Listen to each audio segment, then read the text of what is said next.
दुरुस्त चलेगा भाई, पुलिस एक्ट खत्म हो जाना। हेलो। हेलो। हेलो। देखिए, सीआरपीसी में आपका एक दो लेक्चर चला था, उसको फिर दोहरा देते हैं ताकि नए लोगों का भी न छूटे भाई। सीआरपीसी में आपका अब तक केवल ये बताया गया कि the code of criminal procedure, यानी कि दंड प्रक्रिया संहिता या फौजदारी प्रक्रिया संहिता आपका है क्या। तो वह कानून जो दंड देने की प्रक्रिया का उल्लेख करे, यानी कि अपराधी को कैसे अरेस्ट किया जाएगा, कैसे उसको कोर्ट में पेश किया जाएगा, कैसे उसके खिलाफ फैसला लिया जाएगा और उस जजमेंट को कैसे इन्फोर्स या इजरा या प्रवर्तित कराया जाएगा। ये जो प्रक्रिया है, ये सीआरपीसी हमें बताती है।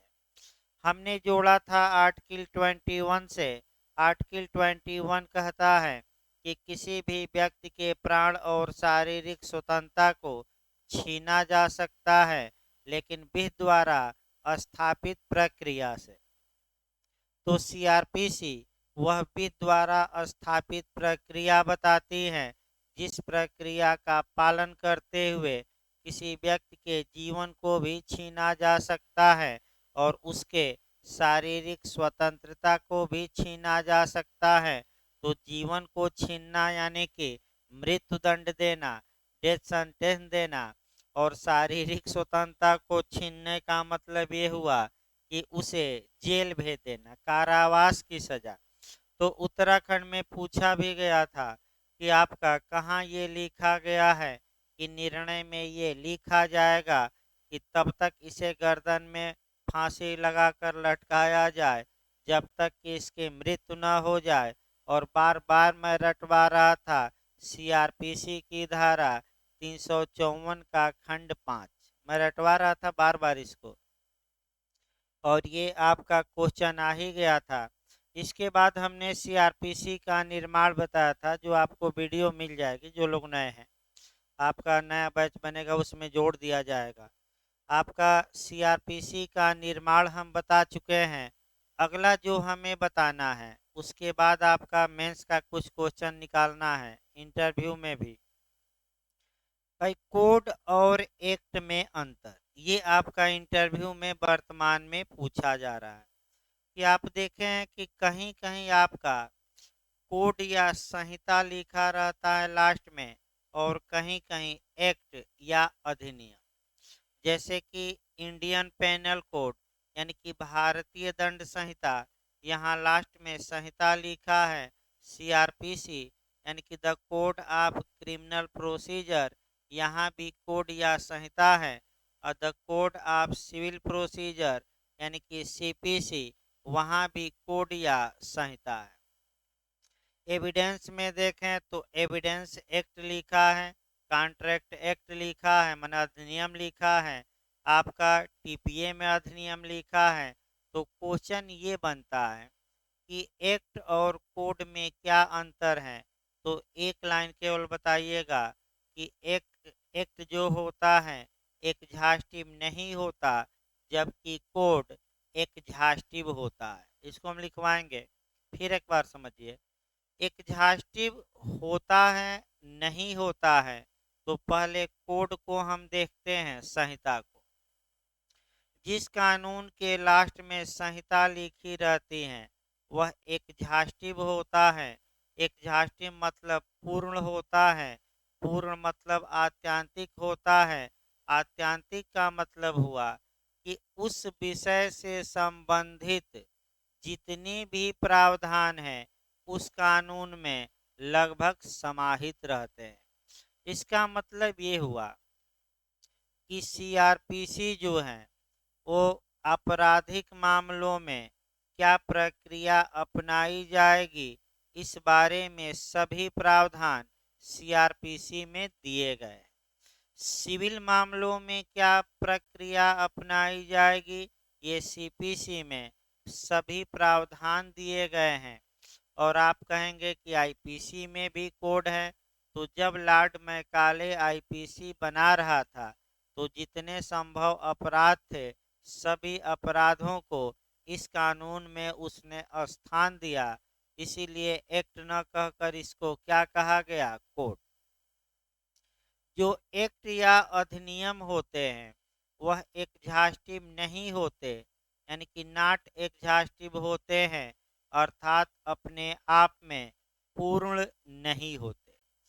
एक अधिनियम दूसरे अधिनियम का पूरक होता है या पार्ट होता है।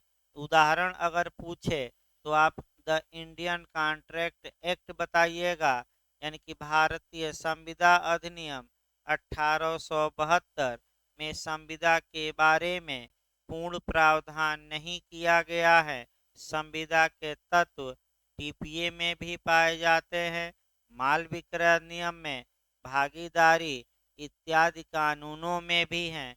इसीलिए इनके आगे क्या लिखा गया है, एक्ट, कोड नहीं। यानी कि कोड एग्जॉस्टिव होता है, अपने आप में पूर्ण होता है, और एक्ट एग्जॉस्टिव नहीं होता। इसके बाद आइए आगे देखा जाए सीआरपीसी में। सीआरपीसी में आपका जो मेंस में इस समय क्वेश्चन बन रहा है उसको हम उठाते हैं। अभी झारखंड भी बनाया था और आगे भी बनने के पूरे चांस हैं, क्योंकि जो फालतू अब क्वेश्चन है वह अब मेंस में बनना शुरू हुए हैं। तो आपका दो क्वेश्चन शुरुआती दौर में देखने हैं। एक सीआरपीसी की प्रमुख विशेषताओं का उल्लेख करिए, क्वालिटी क्या है, गुण क्या है, अच्छाइयाँ क्या है। और दूसरा हमें क्वेश्चन जो मेंस में आया था झारखंड में कि पुरानी सीआरपीसी और नई सीआरपीसी में क्या डिफरेंस है, क्या अंतर हैं, उन अंतरों को बताइए। तो भाई नई सीआरपीसी पुरानी सीआरपीसी में क्या अंतर है और नई सीआरपीसी की विशेषता क्या है, यही दो क्वेश्चन उठाया जाए। देखिए हम नई सीआरपीसी और पुरानी सीआरपीसी की पहले विशेषता शुरू करते हैं। देखिए आपका बताया भी गया था एक चार्ट बना लिया जाए और उसी चार्ट को लेकर हमें चलना भी है, और अच्छे से भाई इसको तैयार भी रखना है, दिमाग में बैठाना भी है। क्योंकि पुरानी सीआरपीसी आप लोग पढ़ते नहीं हैं, लेकिन मेंस में क्वेश्चन बन रहा है। जो पुरानी सीआरपीसी थी वह 1898 में बनी थी, और जो ये नई सीआरपीसी हम लोग पढ़ रहे हैं ये 1973 की सीआरपीसी है। तो समस्या ये है कि पुरानी सीआरपीसी में किसी विषय के बारे में क्या प्रावधान था, नई सीआरपीसी में क्या चेंजिंग की गई है। कम से कम 15 से 20 ऐसे प्रावधान मेंस में लिखने पड़ते हैं, और इंटरव्यू के लिए भी यहाँ से आपका क्वेश्चन मिलता है। यानी कि प्री में तो कम मिलता है, लेकिन मेंस और इंटरव्यू में क्वेश्चन मिलता है। तो एक एक करके हम चलते हैं।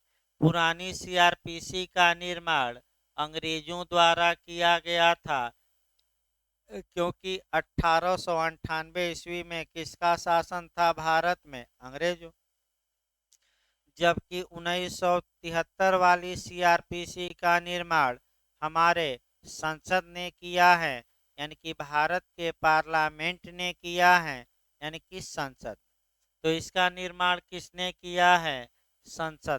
पहला अंतर तो यही हुआ।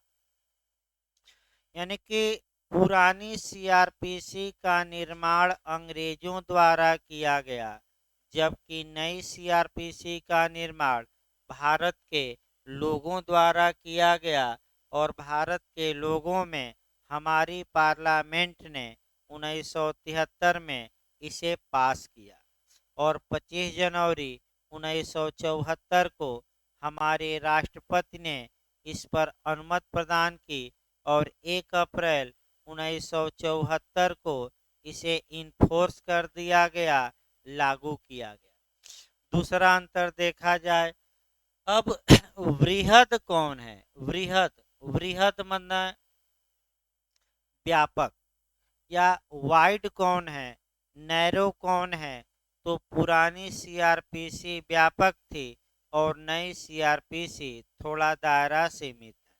अब इसको कैसे दिखाएंगे आप लोग, तो दिखाएंगे कि पुरानी सीआरपीसी व्यापक प्रावधान करती थी, बड़ी थी, क्योंकि उसमें टोटल 46 अध्याय थे और 565 धाराएं थी और 5 अनुसूचियां थी। फिर एक बार देखिए, पुरानी सीआरपीसी में टोटल 46 चैप्टर थे, 565 यानी कि 565 आपका सेक्शन थे और 5 शेड्यूल थे यानी कि 5 अनुसूचियां थी। ये बहुत व्यापक थी। जबकि नई सीआरपीसी में 37 अध्याय हैं, 484 धाराएं हैं और अनुसूचियों की संख्या भी कम की गई है। कितनी है?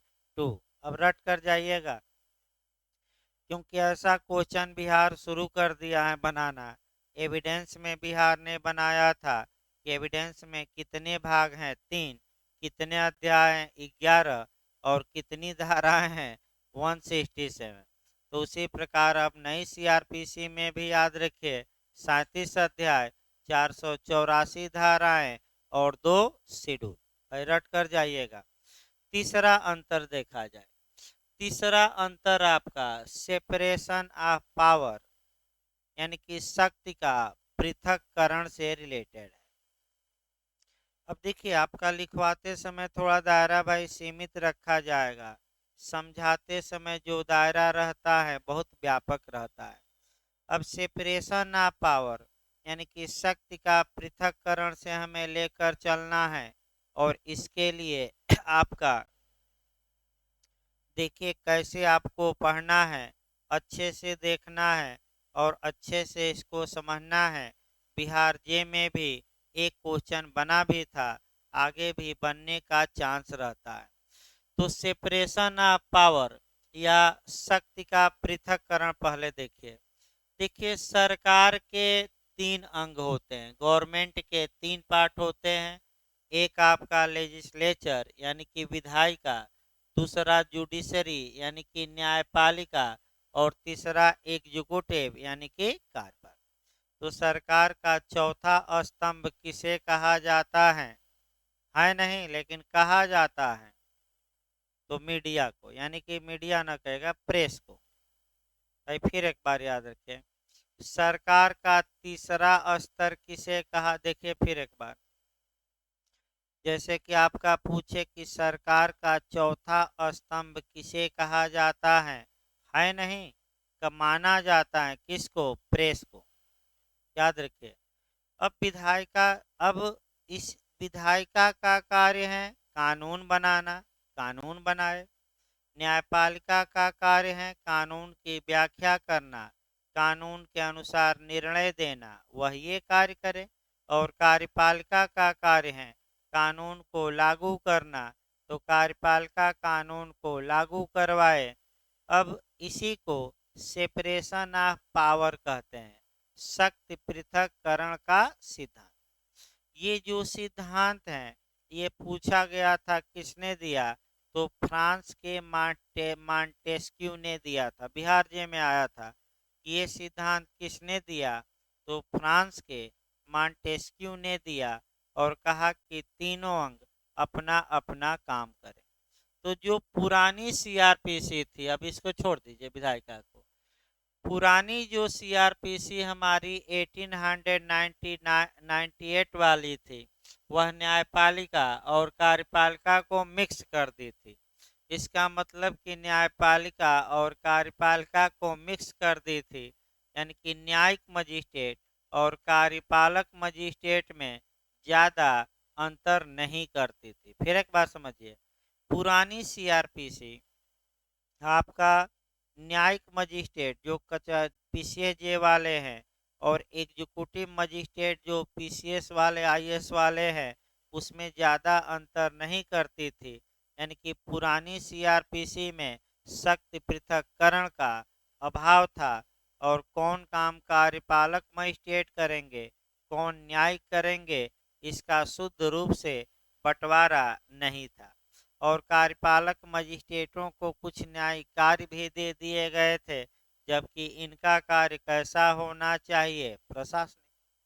अतः ऐसी दशा में जब 1973 में नई सीआरपीसी बनी तो न्यायपालिका को कार्यपालिका से पृथक किया गया, मजिस्ट्रेटों को अलग कर दिया गया, जुडिशियल मजिस्ट्रेट अलग किए गए और एग्जीक्यूटिव मजिस्ट्रेट अलग किए गए। कार्यपालिकीय जो मजिस्ट्रेट थे उनका काम प्रशासन देखना हो गया और जो न्यायिक मजिस्ट्रेट थे उनका कार्य न्यायिक हो गया। यानी कि प्रशासनिक जो कार्यपालक मजिस्ट्रेट थे वह एडमिनिस्ट्रेशन के लिए बनाए गए अब, और जो जुडिशियल मजिस्ट्रेट थे वह न्याय कार्य करने लगे। और ये सीआरपीसी में आपको आगे हम बताएंगे तमाम सेक्शन आएंगे जहां की न्यायिक मजिस्ट्रेट और कार्यपालक मजिस्ट्रेट के बारे में आपको बताया जाएगा। लेकिन पुलिस अधिनियम बताते समय कार्यपालक मजिस्ट्रेट के बारे में बहुत ज़्यादा तो अभी नहीं बताया गया, लेकिन जो भी हो सकता था कोरिलेशन अभी आपको बताया गया। इस प्रकार आपका कह सकते हैं अब नई जो सीआरपीसी है वह कार्यपालिका को न्यायपालिका से पृथक करती है। ये इस उद्देश्य पर आधारित है कि जो हमारा अनुच्छेद 50 है, संविधान का अनुच्छेद 50 है, उसी को उस नीति निर्देशक तत्व का भी पालन करती है। तो आखिर संविधान के अनुच्छेद 50 में है क्या?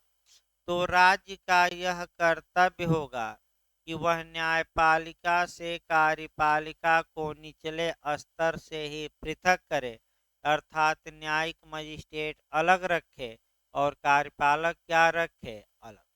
अब क्या क्या इनका कार्य होगा ये सेक्शन 3 जब आएगा सीआरपीसी का वहाँ थोड़ा हम डिटेल में बताएंगे आपका, लेकिन अभी नहीं, अभी बहुत लंबा चला जाएगा भाई, क्योंकि अभी तो अंतर समझा है। यानी कि अगला आइए, अगला जो अंतर है कि जो पुरानी सीआरपीसी थी उसमें 3 प्रकार के न्यायिक मजिस्ट्रेट थे, और जबकि नई सीआरपीसी में केवल 2 प्रकार के। अब देखिए, जो पुरानी सीआरपीसी थी उसमें 3 प्रकार के मजिस्ट्रेट थे। एक फर्स्ट क्लास जुडिशियल मजिस्ट्रेट यानी कि प्रथम वर्ग न्यायिक मजिस्ट्रेट, दूसरा द्वितीय वर्ग न्यायिक मजिस्ट्रेट और तीसरा तृतीय वर्ग न्यायिक मजिस्ट्रेट। यानी कि first class judicial magistrate, second class judicial magistrate और थर्ड क्लास जुडिशियल मजिस्ट्रेट।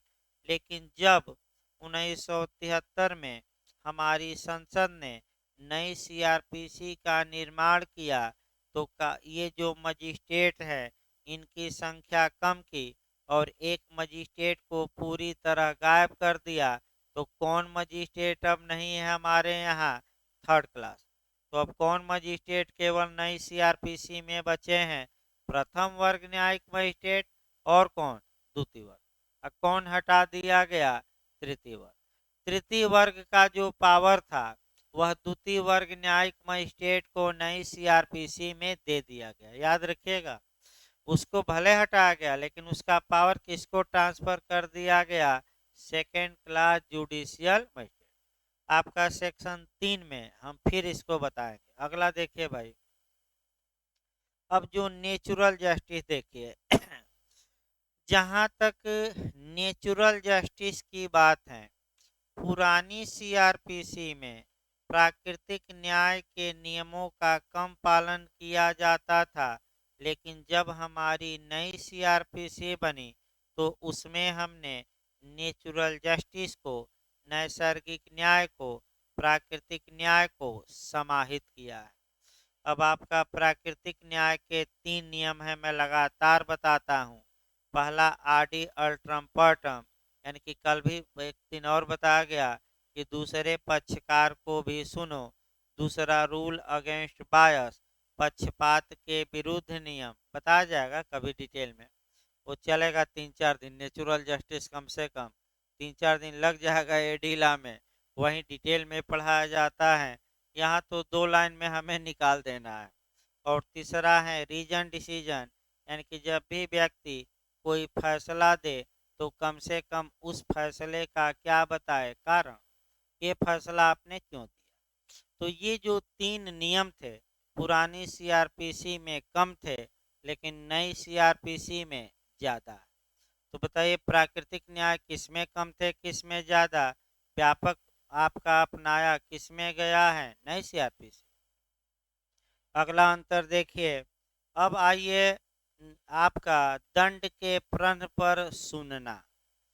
तो जहां तक पनिशमेंट या दंड के प्रश्न पर हियरिंग की बात है, पुरानी सीआरपीसी में दंड के प्रश्न पर सुनवाई का कोई प्रावधान नहीं था, लेकिन हमारी नई सीआरपीसी में आपका 2 विचारणों में दंड के प्रश्न पर सुनना अनिवार्य बना दिया गया। एक विचारण है सत्र न्यायालय द्वारा और दूसरा वारंट मामलों का विचारण जो किया जाता है मजिस्ट्रेटों द्वारा। अब दंड के प्रश्न पर एक सुना जाए एक उदाहरण द्वारा। पुरानी सीआरपीसी में याद रखिए नहीं सुना जाता था, नई में सुना जाता है। लेकिन भाई एपीओ में आ चुका है। किस ट्रायल में दंड के प्रश्न पर सुनवाई आवश्यक है, तो 2 ही विचारण में आगे बताया जाएगा। एक कोर्ट ऑफ सेशन यानी कि सत्र न्यायालय के समक्ष विचारण में और दूसरा मजिस्ट्रेटों द्वारा वारंट मामलों के विचारण में। अब चूंकि भाई नए लोगों के लिए ये क्वेश्चन दिक्कत का है अंतर, क्योंकि ये क्वेश्चन जानने के लिए पुरानी सीआरपीसी को भी आपको मथना होगा, नई को भी, तब अंतर जानिए। तो न समझ में आए तो थोड़ा रटने का प्रयास करिए, आगे जब सेक्शन वाइज चलेगा कल से तब आपको और चीज़ें मालूम होगी। लेकिन अभी ये सब सामान्य बातों में लेकर चलिए और इसको न समझ में आए तो थोड़ा रटने का भी प्रयास करिए। अब दंड के प्रश्न पर एक उदाहरण देखा जाए कि आपका कोई न कोई उदाहरण देखा ही जाएगा। लालू यादव जी का ही उदाहरण देखा जाए क्योंकि सक्रिय भी हैं बुढ़ापे में, तो उन्हीं का देखा जाए। लालू यादव जी को जब चारा घोटाले में सजा हुई तो तुरंत दंड नहीं दिया गया। अब उनको दंड के प्रश्न पर सुना गया तो जो प्रोसिक्यूशन या सीबीआई का वकील था वह बहस करेगा पहले और कहेगा कि जो कानून में अधिकतम सजा है वह इन्हें दिया जाए क्योंकि ये मुख्यमंत्री होते हुए ये काम किए हैं। और लालू यादव जी का जो वकील है कहेगा कि कम से कम सजा दिया जाए। अपने अपने तर्क रखे जाते हैं। तो लालू यादव जी के वकील ने तर्क रखा था कि इनको कई बीमारियां हैं, पहला तर्क। दूसरा, इतना बड़ा परिवार है संभालना है, मुखिया ये हैं और मुखिया नहीं रहेगा तो देख ही रहे हैं दोनों बेटे, एक तीर घाट तो एक मीर घाट, यानी कि रोज बवाल होता है। और रोज मीडिया में जो बड़ा बेटा है उसको गद्दी से हटा दिया गया और छोटे बेटे को क्या दे दी गई, गद्दी। तो बड़ा बेटा समय समय पर नागिन डांस, मोरनी डांस कभी आपका बन जाएगा, कह सकते हैं कि राम बन जाएगा, तो कभी आपका ज़्यादातर कृष्ण बन जाएगा और कभी काल तो आपका भोले बाबा बन जाता है। देखिएगा, मैंने जब जब त्योहार आता है तो एक बार आप टीवी में देखिएगा या सोशल मीडिया पर कि जो बड़ा बेटा है जिसको कि बायकाट कर दिया है आपका लालू जी ने और तेजस्वी जो छोटे हैं उनको प्रश्रय दिए, तो आपका बड़ा बेटा समय समय पर आप देखिएगा उनका आता रहता है। यानी कि तमाम तर्क लालू यादव जी ने इसलिए दिया कि हमारी जो सजा है हमें कम से कम मिले। तो इसी को कहा जाता है दंड के प्रश्न पर सुनना। एक और उदाहरण दूसरा देखिए, ला कानूनी उदाहरण। मान लीजिए एक चोर है, घर में चोरी के लिए दोष सिद्ध किया गया, कन्विक्ट किया गया, यानी कि न्यायालय में ये प्रूफ हो गया, साबित हो गया, सिद्ध हो गया कि ए ने घर में चोरी किया।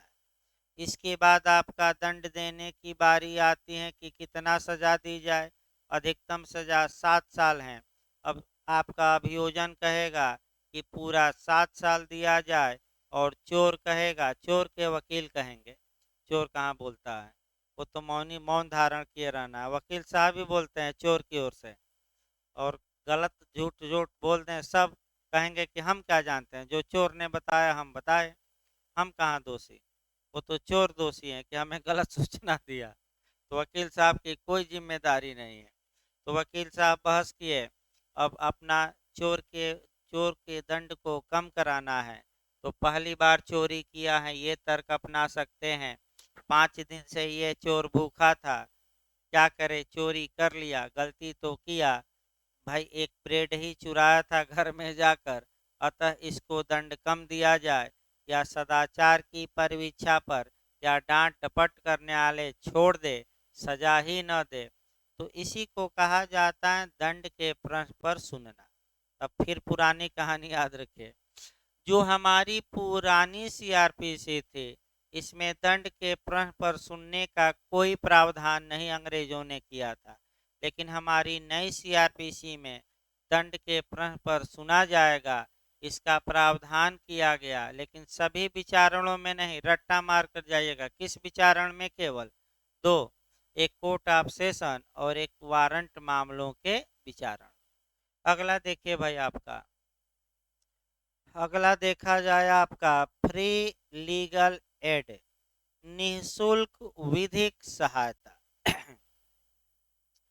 जहां तक निःशुल्क विधिक सहायता की बात है, जो हमारी पुरानी सीआरपीसी थी, उसमें अगर अभियुक्त के पास अधिवक्ता नहीं होता था उसका बचाव करने के लिए, तो केवल और केवल मर्डर के मामले में नहीं, केवल और केवल हत्या के मामले में उसे फ्री में वकील दिया जाता था, अन्य मामलों में नहीं।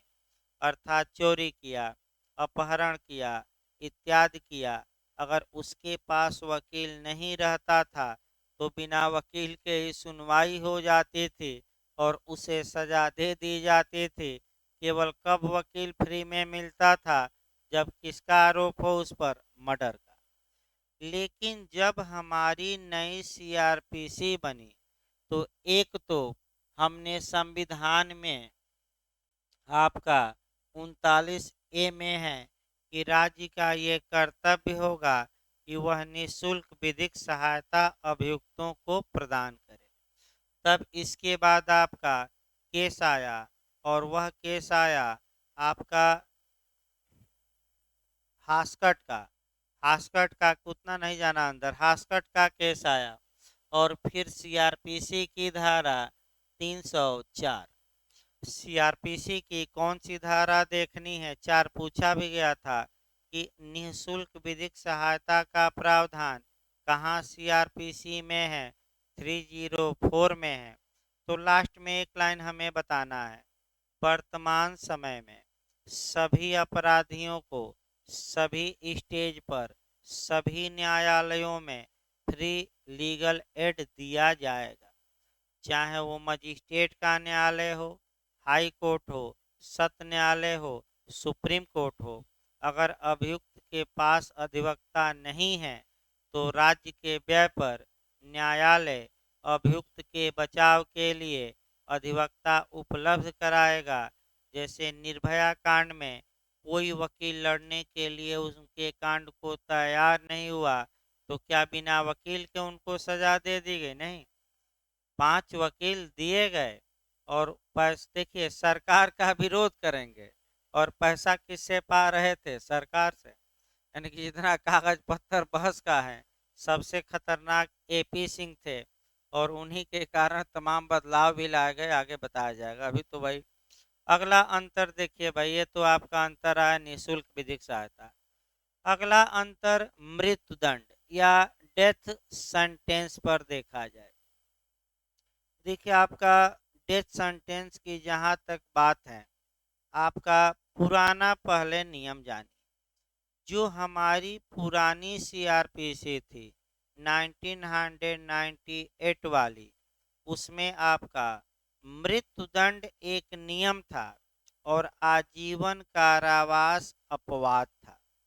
यानी कि अगर किसी धारा में मृत्युदंड और आजीवन कारावास में से एक सजा देनी थी तो मृत्युदंड ही अभियुक्त को दिया जाता था। अगर मृत्युदंड न्यायालय न दे, आजीवन कारावास दे, तब उसका कारण लिखना पड़ता था। यानी कि सामान्यतः कौन सा दंड दिया जाता था दो दंडों में? मृत्युदंड। लेकिन इस नियम को हमारी नई सीआरपीसी में बदला गया और अब सामान्य नियम क्या हो गया? आजीवन कारावास। और विशेष नियम क्या हो गया? मृत्युदंड। इस पर एक केस भी याद रखेंगे, Bachchan Singh versus state of Punjab. Bachchan Singh बनाम, इसको लिखवाएंगे हम, बच्चन सिंह बनाम पंजाब राज्य के वाद में ये सुप्रीम कोर्ट ने बता दिया कि मृत्युदंड रेयरेस्ट ऑफ द रेयर मामले में, यानी कि क्रूर से क्रूरतम मामला, विरल से विरलतम मामले में दिया जाएगा। नहीं तो सामान्यतः क्या दिया जाएगा दंड? लाइफ इम्प्रिजमेंट, आजीवन कारावास। फिर एक बार याद रखिए, फिर इसको एक बार बता रहे हैं, बहुत महत्वपूर्ण नियम है। पुरानी सीआरपीसी में मृत्युदंड देना नियम था, जबकि आजीवन कारावास देना अपवाद। पहले क्या दिया जाता था? मृत्युदंड। लेकिन नई सीआरपीसी में आजीवन कारावास नियम है और अपवाद में कौन दिया जाता है? फांसी की सजा। और वो भी फांसी की सजा हमेशा नहीं। बच्चन सिंह का केस आ चुका है, किस मामले में? कैसे मामलों में? रेयरेस्ट ऑफ द रेयर, यानी कि जहां की क्रूरता की हदें क्या कर दी गई हो, पार।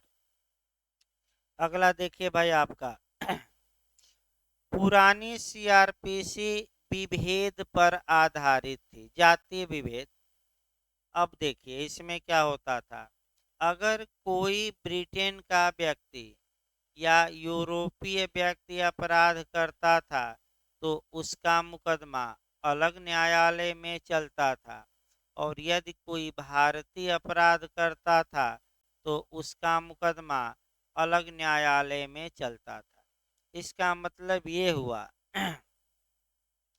कि अगर कोई ब्रिटिश अभियुक्त है, ब्रिटेन का आदमी, तो उसका मुकदमे की सुनवाई अलग कोर्ट में, और भारतीय हैं तो उसकी सुनवाई अलग।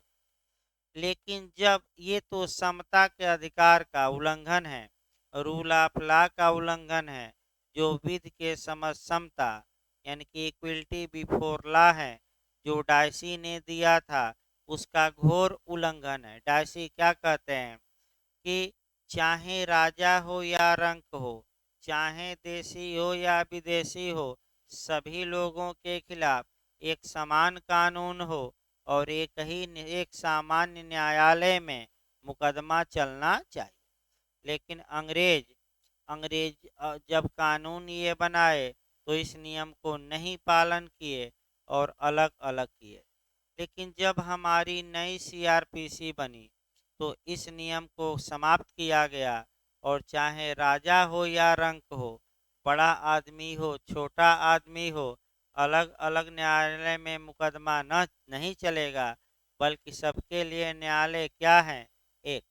अब ये नहीं कि विदेश का कर दिया तो अलग, सबके लिए अब न्यायालय क्या है? एक।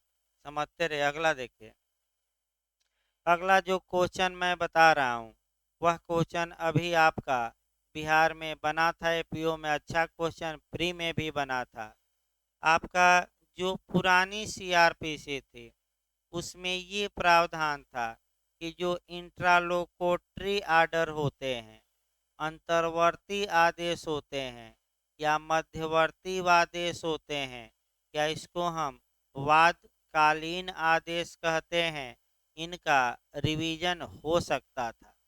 यानी कि पुरानी सीआरपीसी के तहत इंट्रालोकोटरी आर्डर या अंतर्वर्ती आदेशों का पुनरीक्षण या रिवीजन का प्रावधान था।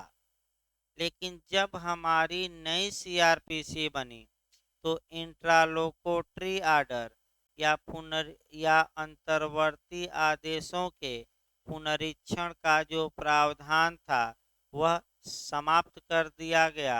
तो बिहार में क्वेश्चन ये बना कि अंतर्वर्ती आदेश के विरुद्ध क्या उपचार हैं, अपील होगी, पुनरीक्षण होगा, निर्देश होगा, इनमें से कोई नहीं। तो अब कुछ नहीं होगा, अंतर्वर्ती आदेश हो गए तो हो गए। अब इंट्रालोकोटरी आर्डर के खिलाफ कोई उपचार नहीं है। अब ये नहीं कि दौड़ते रहिए, ये सब उपचार नहीं। अब यहाँ आपको जो समस्या देखनी है कि एक कम से कम इंट्रालोकोटरी आर्डर का उदाहरण बताया जाए। इंट्रालोकोटरी आर्डर वे आर्डर होते हैं जो मुकदमे को सही ढंग से चलाने के लिए न्यायालय द्वारा समय समय पर दिए जाते हैं, और ऐसे आर्डर होते हैं जिससे कि संपत्ति की रक्षा की जाती है। जैसे उदाहरण के रूप में मान लीजिए कि कोई लावारिस पनीर ही मिल गया, कोई वारिस नहीं है, ने पुलिस ने जब्त किया, तो आपका पुलिस लावारिस अभी आएगा भी, चल संपत्ति को कब्जे में ले सकती हैं कि नहीं? ले सकती हैं। उत्तराखंड पुलिस अधिनियम में था कि नहीं? तो था, तो कौन सी धारा में था? 39 के किस क्लाज में? 2। और उसके लिए प्रक्रिया कहाँ थी? 46। 46 में है ना? आया था शायद, आया था क्या ये? आया था उत्तराखंड में। 39 का कौन सा क्लाज? 2। अब प्रोसीजर 46। लेकिन यूपी में थोड़ा व्यापक पढ़ना है। 25, 26, 27 पुलिस एक्ट में आ ही जाएगा। अब 10 दिन अभी लगेगा। पुलिस एक्ट में हमें पढ़ना है, तो फिर उत्तराखंड भी हम जोड़ते रहेंगे हल्का फुल्का। फिर एक बार बैक होइए भाई। यहाँ जो ये मान लीजिए पनीर पाया गया, 200 कुंतल पाया गया, कोई वारिस नहीं है, तब पुलिस कितने दिन तक रखेगी? 4 दिन, 5 दिन। तो अब न्यायालय आदेश देगा कि पनीर को बेचा जाए, पनीर से जो पैसा आए जमा किया जाए राजकोष में, और जब हकदार आएगा पनीर का, तो ये पैसा उसको क्या किया जाएगा? वापस। और 6 माह में कोई नहीं आया तो ये पैसा किसके हो जाएगा? किसका? सरकार का, स्टेट गवर्नमेंट का। यही आपका पुलिस एक्ट में भी पढ़ना है। सीआर हर एक जगह यही मिलेगा कि अगर उत्तराधिकार में भी अगर कोई किसी का उत्तराधिकारी नहीं है, तो वह संपत्ति किसमें निहित हो जाएगी? राज्य सरकार। ये हिंदू लॉ में आपको उत्तराधिकार में सेक्शन शायद 27 है, याद नहीं आ रहा है, लेकिन हिंदू सक्सेशन एक्ट में पढ़ाया जाएगा कि जिसका कोई वारिस नहीं, उसकी कौन वारिस हो जाएगी? सरकार। अगला देखिए भाई आपका। अब आगे देखा जाए अंतर। देखिए, अब समन मामले और वारंट मामले हमें देखना है। समन मामले और वारंट मामले, पुराना नियम पहले देखिए। जिन अपराधों में दंड 6 माह से कम था, पुराना कानून उन्हें समन मैटर या समन मामला मानता था, और जिनमें दंड 6 माह या उससे अधिक होता था, उसे वारंट मामला, ये पुराने कानून में था। यानी कि पुराने कानून में, नए नहीं। लेकिन जब हमारी नई सीआरपीसी बनी है, तो वहाँ ये नियम चेंज हो गया है। जिन अपराधों में 2 वर्ष का दंड है, या 2 वर्ष से कम है, या केवल जुर्माना है, अब वह कौन से मामले माने जा रहे हैं? समन। और जिन अपराधों में सजा 2 साल से क्या है? अधिक है, चाहे मृत्युदंड या आजीवन कारावास, तो वो मामले अब कैसे माने जा रहे हैं? वारंट। यानी कि पुरानी सीआरपीसी और नई सीआरपीसी में ये अंतर। अगला देखिए अंतर। पुरानी सीआरपीसी में स्पेशल समन का प्रावधान नहीं था, विशेष समन का प्रावधान नहीं था। फिर बिहार का दूसरा क्वेश्चन हम उठा रहे हैं। यानी कि भले अंतर बताया जा रहा हो, लेकिन इन अंतरों में जहां प्री से क्वेश्चन उठे हैं, वो भी हम बताते चल रहे हैं। ये पहला हमने बताया था आपका अंतर्वर्ती आदेश का, और दूसरा हम बिहार का ही एपीओ का क्वेश्चन बता रहे हैं, और वह क्वेश्चन है स्पेशल समन। आया भी था पुरानी सीआरपीसी में स्पेशल समन या विशेष समन का कोई प्रावधान नहीं, लेकिन नई सीआरपीसी में किया गया है। तो नई सीआरपीसी की धारा याद रखिएगा 206 और 253। इस बार आपका कौन सी धारा बिहार में पूछी गई थी? एपीओ में 253 पूछी गई थी। तो पहले विशेष समन जानिए होता क्या है। विशेष समन आपका रकम याद रखिएगा जहाँ की जुर्माने की रकम हम बताए थे उत्तराखंड में 1000 से कम हो कि 100 रुपया कि 10 रुपया से बताया था मैं 206 में, भले याद ना हो। जहाँ की केवल दंड जुर्माने का हो, जुर्माना 1000 रुपया से कम हो, तो न्याय मजिस्ट्रेट ऐसी दशा में विशेष समन जारी कर सकेगा और अभियुक्त से अपेक्षा कर सकेगा कि वह व्यक्तिगत रूप से न आए और जो समन में रकम है या तो खुद आकर या अपने अधिवक्ता के माध्यम से न्यायालय में जमा करा दे। यानी कि आने की आवश्यकता नहीं है। जो जुर्माना है वो क्या करिए, जैसे वाहन वाहन में होता है कि आप जाते नहीं, वकील साहब को दे देते हैं कागज, वकील साहब आपकी ओर से अपराध स्वीकार कर लेते हैं, खुद ही साइन आपका बना देंगे।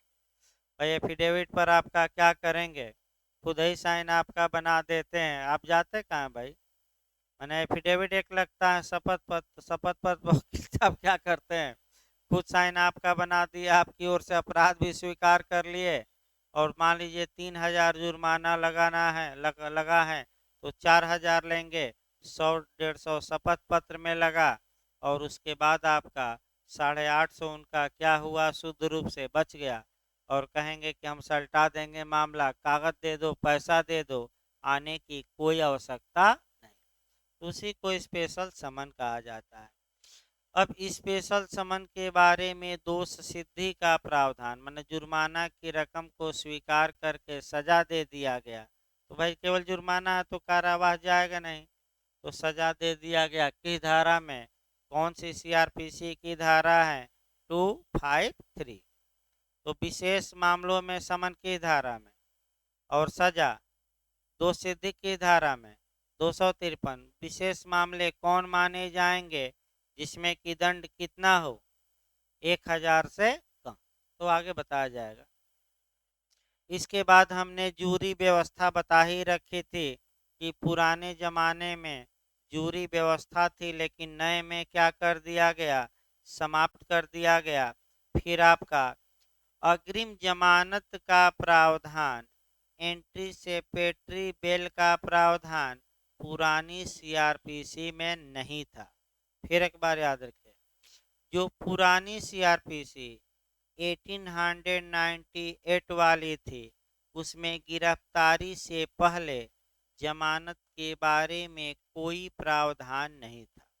लेकिन नई सीआरपीसी में 438 में यानी कि 438 सेक्शन में अग्रिम जमानत दी गई है। कौन दे सकता है, कोर्ट ऑफ सेशन या हाई।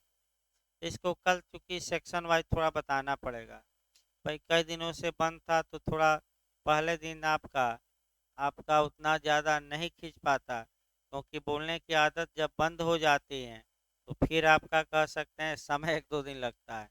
तो कल आपका और क्लास चलेगा पुलिस एक्ट और आपका सीआरपीसी में अंतर खत्म हो जाएगा तो विशेषता बताई जाएगी और फिर सेक्शन वाइज चला जाएगा। क्योंकि इधर 2 क्वेश्चन अभी अभी इसमें है, थोड़ा आपका अंतर बताया जाएगा और कल हो जाए तो परसों भाई लिखवाया जाएगा, कल हो जाए, क्योंकि साथ ही साथ अब लिखवाने का कार्यक्रम और लेक्चर का